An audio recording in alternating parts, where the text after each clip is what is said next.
आखिर क्यों हनुमान जी ने स्वयं लिखी रामायण को समुद्र में फेंका?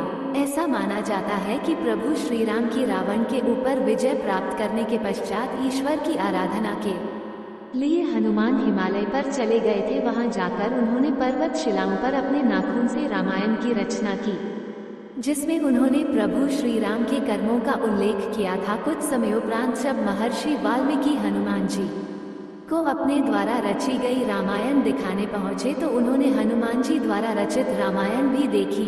उसे देखकर वाल्मीकि थोड़े निराश हो गए तो हनुमान ने उनसे उनकी निराशा का कारण पूछा तो महर्षि बोले कि उन्होंने कठोर परिश्रम के पश्चात जो रामायण रची है वो हनुमान की रचना के समक्ष कुछ भी नहीं है, अतः आने वाले समय में उनकी रचना उपेक्षित रह जाएगी। ये सुनकर हनुमान ने रामायण रचित पर्वत शिला को एक कंधे पर उठाया और दूसरे कंधे पर महर्षि वाल्मीकि को बिठाकर समुद्र के पास गए और स्वयं द्वारा की गई रचना को राम को समर्पित करते हुए समुद्र में समा दिया। तभी से हनुमान द्वारा रची गई हनुमद रामायण उपलब्ध नहीं है।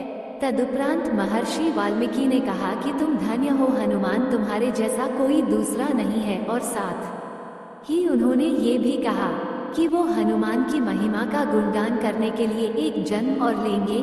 इस बात को उन्होंने अपनी रचना के अंत में कहा भी है। माना जाता है कि रामचरितमानस के रचयिता कवि तुलसीदास कोई और नहीं बल्कि महर्षि वाल्मीकि का ही दूसरा अवतार थे।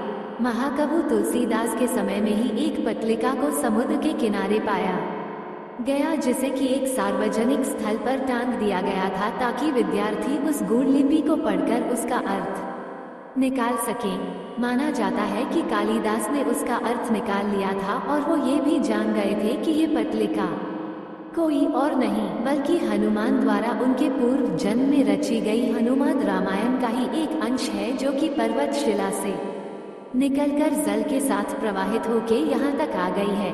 उस पट्टिका को पाकर तुलसीदास ने अपने आप को बहुत भाग्यशाली माना कि उन्हें हनुमद रामायण के श्लोक का एक पद्य प्राप्त हुआ।